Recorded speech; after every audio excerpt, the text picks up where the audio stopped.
E aí família, sejam muito bem-vindos para mais um vídeo aqui do canal e esse eu tô super animado para falar com vocês. Nós vamos falar sobre a pré-existência de Deus. No vídeo passado a gente falou sobre a encarnação de Deus, o corpo de Cristo, como está o corpo de Cristo. E hoje nós vamos falar da pré-existência dele. O que é a pré-existência? É Cristo antes de encarnar, porque nós sabemos que a Trindade é eterna. Pai, o Filho e o Espírito Santo, eles são eternos. Então nós vamos falar hoje sobre a pré-existência dele, antes dele encarnar, antes de chegar no corpo. Onde ele estava, o que ele fazia. Nós vamos procurar essa resposta juntos, no melhor local onde a gente devemos procurar nossas dúvidas, que é a Bíblia. Então vamos tirar essas dúvidas hoje. Caraca, pré-existência de Deus, isso é muito incrível. Isso é muito edificante, eu quero enfatizar por que a gente fala tanto sobre Cristo, existência, pré-existência, corpo, volta, porque a revelação de Cristo é a coisa mais importante que eu e você podemos ter nas nossas vidas, é o que vai causar realmente uma transformação nas nossas vidas, porque nós somos dependentes totalmente dele, nós viemos dele, nós fomos gerados por ele e nós iremos voltar para ele. Então, por isso que nós buscamos tanto essa revelação, com tanta vontade. Então, acompanha aqui no canal.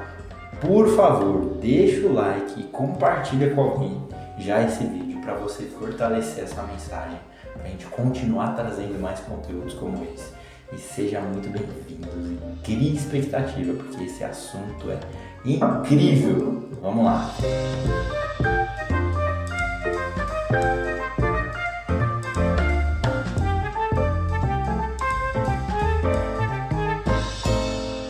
A pré-existência de Cristo. Vamos utilizar a passagem de João, capítulo 1. Cara, eu gosto muito dessa passagem porque João, ele era o mais próximo de Cristo. João foi o que deitou de Cristo na ceia. E depois que ele ressuscitou e Pedro perguntou sobre João para ele, no final do livro de João, e Pedro pergunta para ele, quanto a esse discípulo? E Jesus fala, e se eu quiser deixar que ele viva até que eu volte? Vocês não devem se importar com isso. Ou seja, era o discípulo querido, mais chegado, mais próximo. E quando vão perguntar sobre Cristo para ele, o que ele fala? No princípio era o Verbo, e o Verbo era Deus, e o Verbo estava com Deus. E todas as coisas foram feitas por ele, e sem ele, nada do que foi feito se fez. Aí já abre o leque. Então, ele está apontando para Cristo lá em Gênesis. Ele está apontando para Cristo lá na criação do Éden. Porque se a gente volta em Gênesis, são as mesmas palavras no princípio. E por que os apóstolos usavam essas palavras se você for prestar atenção? Porque ele está querendo dizer para os fariseus que mataram Jesus, para aquele povo que alguns amavam Jesus e outros odiavam, que ele queria, sabe, daquela cutucada. Fala, ele era o Messias, ó. No princípio ele usa a mesma palavra que Moisés usou para escrever Gênesis. Então ele reconhece a grandeza de Jesus. Mateus vai falar sobre a genealogia de Jesus. Cada um dos apóstolos, outro vai falar sobre João Batista. Então cada um lida de uma forma, mas aquele que era mais íntimo e mais próximo, ele começa enfatizando a natureza divina de Cristo, dele lá no princípio. E a gente volta lá para o princípio, em Gênesis. E estamos lá, no princípio. Beleza, chegamos no princípio. Mas eu quero te fazer uma pergunta mais profunda. Onde estava a Trindade antes do Éden? O que eles faziam? O que era a Trindade antes do Éden? Essa pergunta foi feita para Agostinho uma certa vez e ele respondeu o seguinte: cara, a Trindade estava preparando o inferno para pessoas que fazem esse tipo de pergunta, porque que pergunta, cara! Mas a gente tem que entender que a Trindade é eterna, então ela sempre existiu. Não existe um momento que a Trindade não existisse ou vai deixar de existir. É eterno. Para sempre, é daqui até o fim. Só que o eterno, ele sempre existiu. Ele não tem fim. Já viu o símbolo do infinito? Pronto. Ele não tem começo e não tem fim. É exatamente isso que é a eternidade. E a eternidade, João Damasceno, um teólogo do século XVII, escrevendo um livro sobre a Trindade, chegou nessa pergunta, cara. E a Trindade antes do Éden? E quando ele estava exatamente para escrever sobre isso, ele olhou pela janela e ele viu crianças brincando de pericorese. O que é pericorese? Pericorese é aquela brincadeira que eu nunca brinquei. Aqui no Brasil não é muito comum se ver, mas fora do Brasil é. Onde as crianças uma pegam na mão da outra e elas ficam girando em volta de uma criança que fica no centro. E aí essa que está no centro sai e puxa alguém do círculo e coloca no centro e vai girando. E aí vai trocando, aí vem você, aí vai eu. E aquilo para ele foi como uma revelação, que ele compreendeu que a Trindade brincava de pericorese. Mas cara, isso é uma resposta tão simples, tão rasa. A Trindade, ela simplesmente amava na eternidade, antes do Éden. O Pai amava o Filho amava o Pai. O Pai amava o Espírito Santo amava o Pai. E os dois amavam o Filho, e o Filho e o Espírito amavam o Pai. E eles se amavam. Não existe essa ideia de, caraca, imagina você e mais duas pessoas vivendo eternamente. Primeira coisa que você vai pensar é, meu Deus, que coisa mais entediante. Que coisa mais monótona, que monotonia. Cara, deve chegar um momento em que um olha pro outro e fala, meu Deus, não aguento mais. Vamos criar um lugar e colocar a humanidade para aqueles homens tirarem a gente desse tédio, dessa monotonia, dessa coisa chata que a gente está vivendo. Mas não, cara. A palavra fala que Deus é suficiente em si mesmo. Ele não precisa de mim e nem de você. Tédio e monotonia, Deus não passa por isso. Deus é eterno e suficiente. Então eles estavam brincando de pericorese, onde o Pai doava para o Filho doava para o Espírito doava para o Pai. E o Pai e o Filho doavam. Eles se amavam. E esse amor tão grande transbordou. E foi onde eles decidiram criar o homem. E daí, para criar o homem, primeiro eles tinham que criar um lugar para o homem. E tá lá que a terra era sem forma e vazia. Ela quer dizer um lugar inabitável. Um lugar onde o homem não pode habitar. É um lugar onde ele não pode estar. É a mesma coisa que você pegar o homem daqui da terra e colocar ele dentro do mar.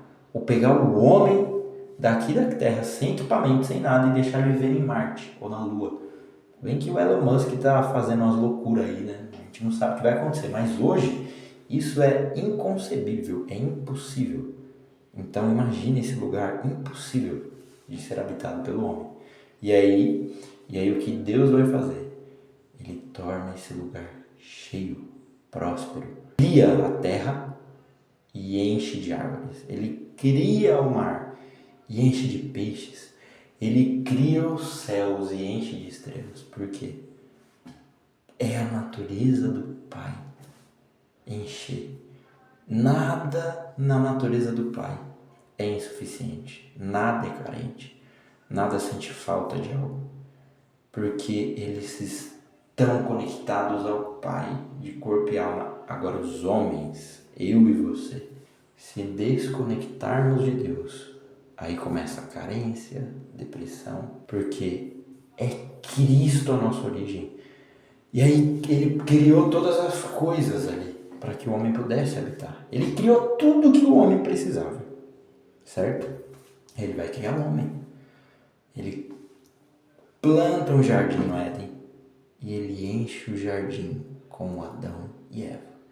Ele dá tudo. Ó, para você ver que esse amor da Trindade, ele transborda em doação.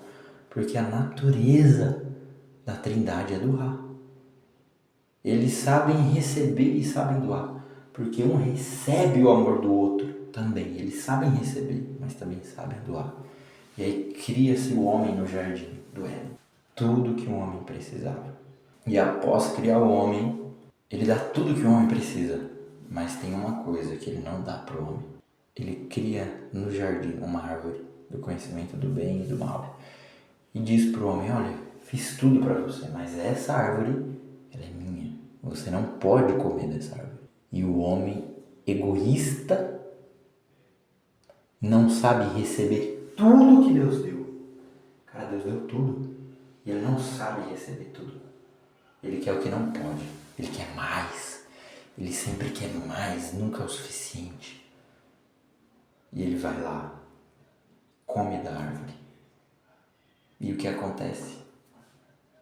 Exatamente nesse momento que o homem come da árvore, ele rasga o relacionamento com Deus. Ele distancia de Deus. Porque a palavra diz que o salário do pecado é a morte. E o homem peca. E o primeiro mandamento que o homem quebra é o 10º. É você cobiçar o que não é seu, cara. Você cobiça o que não é seu, já tem tudo, mas quer sempre mais. E o homem peca contra Deus e se distancia de Deus. E aí é quando começa a entrar em ação o plano de Cristo. Porque a origem do homem é Deus. E Deus soprou o fôlego de vida no homem.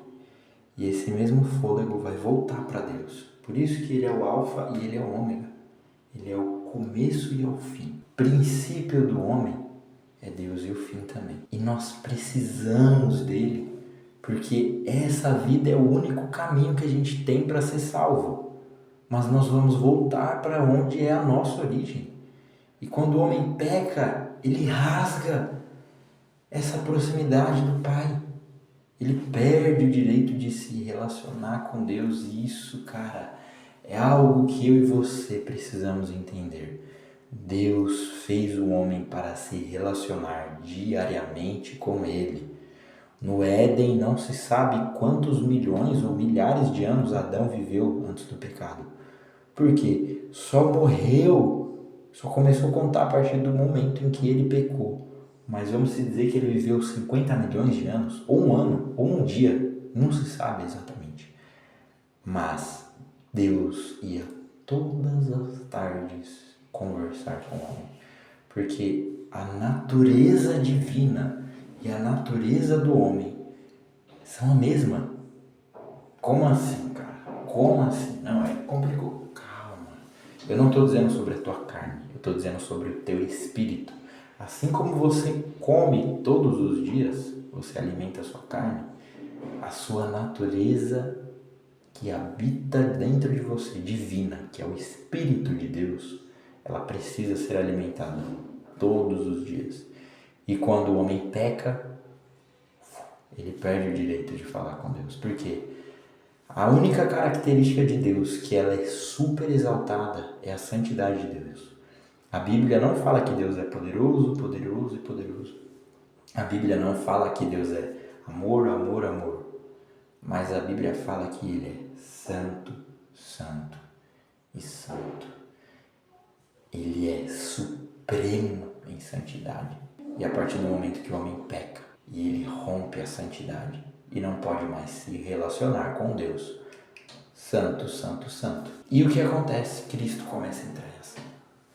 Abraão recebe uma promessa, onde ele vai ser pai de uma nação. Porém, ele só tem 2 filhos, Ismael e Isaque. Ismael vai embora e só fica Isaque. Um filho só fica com ele. E Deus fala, Abraão, sacrifique Isaque. Deus fez uma promessa que Abraão ia ser pai de muitas nações, ele só tinha um filho. E Deus pede para matar esse filho. A fé de Abraão era tão grande que ele sabia que Deus era fiel para cumprir as suas promessas. Por isso que ele é chamado pai da fé. Porque mesmo Deus fazendo a promessa que ele seria pai de uma nação e ele só tinha um filho, Deus pede esse filho em sacrifício e ele vai levar em sacrifício esse filho. Por quê? Não importa os meios, não importa, ele já era velho quando ele teve Isaque, ele provavelmente não poderia mais ter mais filhos. Mas ele sabia que não importava os meios, Deus proveria o cordeiro. E tá ele lá subindo o monte.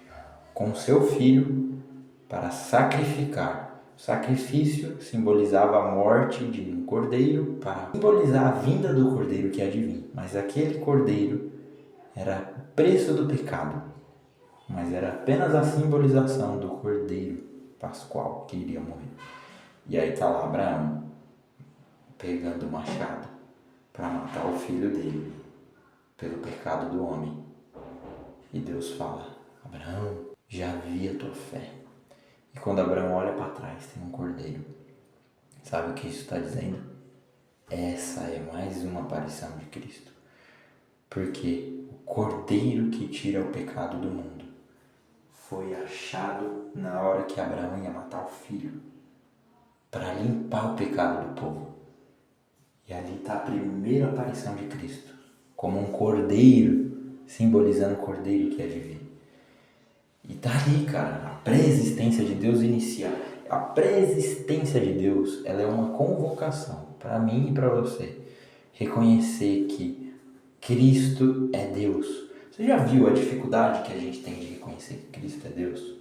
Caraca, que dificuldade! Porque assim como eu, você já viu as pessoas falando: o que é Cristo para você? Ah, é amor. Ah, Cristo morreu por mim. Ah, Cristo é misericórdia. Realmente, Ele é tudo isso. Mas qual é a dificuldade de reconhecer que Cristo é Deus? Porque isso implica uma dificuldade imensa para nós que somos seguidores de Cristo. Porque se Cristo é Deus, é impossível segui-lo. É impossível, não tem como. Não é que é difícil, é impossível seguir a Cristo. Porque a régua é muito alta. E aí o que eu e você fazemos? Eu e você criamos um Cristo à nossa própria imagem e semelhança. Um Cristo fácil de ser seguido. Um Cristo que tem os nossos padrões. Um Cristo que tem as nossas limitações. Um Cristo que eu olho e falo: ah, esse Cristo eu posso seguir. É fácil de seguir. Mas eu tenho algo para te dizer. Esse Cristo não é o verdadeiro. Você tem que olhar para a cruz e para a pré-existência dele e reconhecer que ele é Deus. E aí esse pensamento vai te fazer pensar que é impossível seguir a Deus. E quando você cai nisso, o Espírito Santo começa a agir e derramar graça em você, porque até para seguir a Cristo, você precisa de Cristo. Até para segui-lo, você precisa dele. Exatamente, cara. E por isso que eu tô te dizendo sobre a revelação de quem ele é. Entenda que Cristo é Deus. E aí, cara, a gente perdendo o contato com Cristo, com Deus, Cristo tem que encarnar para que nós podamos novamente se reconciliar com ele. E quando ele morre, que o véu do templo se rasga, que ele diz que está consumado, e eu e você temos acesso ao Espírito Santo. O Espírito Santo nada é do que algo que você pode imaginar como um holofote. Você nunca vai para um show e repara no holofote, porque o holofote ele só tem a função de iluminar aquela pessoa que é importante. E esse é o Espírito Santo. Se você for orar para o Espírito Santo, ele vai fazer assim: não, para mim não, você tem que olhar para Cristo, porque Cristo é a revelação do Pai e do Filho e do Espírito. Então o Espírito Santo ele vai mostrar Cristo, porque Cristo é a única forma que nós podemos nos reconciliar com Deus. E aí vai lá, Deus, vem do homem egoísta, como é. Mas eu tenho algo para te dizer. Não importa o que você faça, você não pode mudar a natureza doadora de Deus. Porque mesmo o homem sendo egoísta e quebrando o relacionamento com Deus, Deus, ele já tinha doado tudo que o homem precisava. Mas ele viu que não era o suficiente. Ele viu, cara, o homem pode ter filhos, pode se alimentar bem, isso são coisas prazerosas. Você come, Provérbios está falando, coma e beba e se alegre, pois Deus se alegra com isso. Isso são prazeres, cara. Por isso que você vê pessoas famosas, ricas, conquistando tudo e perdendo o sentido. Porque o sentido da minha e da sua vida é unicamente a revelação de Jesus Cristo. Porque Cristo revela ao Pai, e a única forma de acessar o Pai é pelo Filho, e a gente consegue acessar o Filho sabendo que Ele é carne. Fica mais fácil de orar sabendo que Ele é carne e osso, que Ele sentiu opressão, que Ele sentiu amargura, que Ele conhece exatamente o teu sentimento. E aí Deus olha para o homem que Ele tanto ama, que Ele criou com tanto amor e carinho, sendo egoísta com Ele. E Ele vê que não é o suficiente. Os prazeres dessa carne. O pecado não é suficiente. Esse pecado que você comete não é o suficiente. Não é o prazer final da vida. Quando você abre mão da sua santidade por um pecado que dá prazer para sua carne. Deus viu tudo isso e falou, cara, isso não é o suficiente para o homem. O jardim não foi o suficiente. Uma mulher não foi o suficiente. Os frutos não foram o suficiente. Porque falta algo. E aí Deus, em tua soberania, Ele não muda a natureza doadora, mesmo o homem sendo egoísta. Ele entrega o que Ele tem de mais importante, o próprio Filho. Se você perguntar para um pai o que é mais importante para ele, ele vai dizer que é o Filho. E que Deus, Ele entrega o seu tudo. Ele entrega tudo que Ele tem para o homem. Ele faz aquele menino nascer e encarnar. Está escrito que é o unigênito de Deus, o gerado por Deus. Ele sempre foi o único gerado por Deus. E Cristo, Deus entrega tudo. E sabe por que Ele entregou tudo? Por mim e por você. Para que nós pudéssemos voltar ao plano original, se relacionar diariamente com Ele, assim como Ele descia todas as tardes no Éden para falar com Adão, Ele quer falar com você todos os dias. Por isso que Cristo morreu, porque o relacionamento gera em você santidade, e a santidade é o que vai te fazer se libertar do pecado, vai te fazer vencer o pecado. O relacionamento com Deus vai enfraquecer os seus prazeres carnais. E aí Cristo, Deus, entrega tudo que Ele tem para o homem. E eu quero te fazer uma pergunta agora. O que te basta? O que te falta ainda? O que te falta, homem, que ainda não é o suficiente? Deus entregar o próprio Filho, Deus se entregar, porque a palavra fala que Ele é o Pai e o Pai está nele e Ele está no Pai. E Deus se entregou, além dele se entregar, Ele entregou tudo que Ele tinha, porque os dois são um só. E eu quero te fazer essa pergunta, o que te basta? Porque ainda você está infeliz, sendo que você tem tudo o que você precisa. Cristo te basta, a graça dele te basta, é o suficiente na sua vida. E a pré-existência de Deus, ela te convoca a voltar para esse lugar de relacionamento. Volta a buscar, cara, volta a se relacionar, volta ao plano original. E eu quero finalizar te dizendo uma coisa. Você tem que olhar para a cruz e se ver naquela cruz. Porque se você não olhar para a cruz e se ver, você vai olhar para a cruz do velho homem. E o velho homem vai estar te pedindo misericórdia, me dê um pouco de água. E você vai dar. Mas se você olhar para a cruz e se ver naquela cruz, você vai ter certeza que você não pode alimentar o velho homem. O velho homem tem que morrer de sede, de fome, porque você foi salvo por Cristo. Então, cara, olha a mensagem da cruz, olha a pré-existência e reconheça que Ele é Deus e que sem a ajuda dele você não pode segui-lo. Mas nunca se esqueça que o principal de todo o plano do Evangelho é para que você, em vida, hoje e agora, possa se relacionar com Deus. Porque Ele vai voltar. E você pode ser aquele homem que fez milagres em nome de Jesus, pregou em nome de Jesus, Mas se você não estiver se relacionando com Ele todos os dias, você vai se apresentar para Ele e falar: em teu nome expulsei demônios, fiz milagres. E Ele vai te dizer: apartar de mim, porque eu não te conheço.